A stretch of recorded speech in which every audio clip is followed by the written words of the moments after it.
How to get picture-in-picture on your iPhone. To get started, first of all go ahead and open up the Settings application on your phone.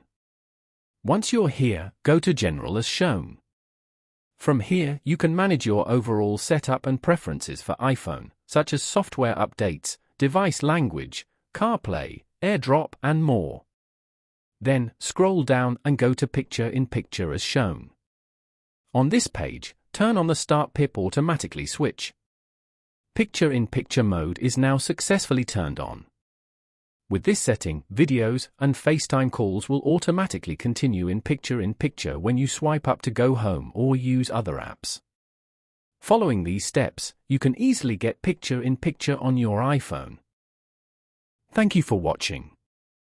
Please leave a like if this tutorial helped you, or leave a comment below if you have any questions related to the video.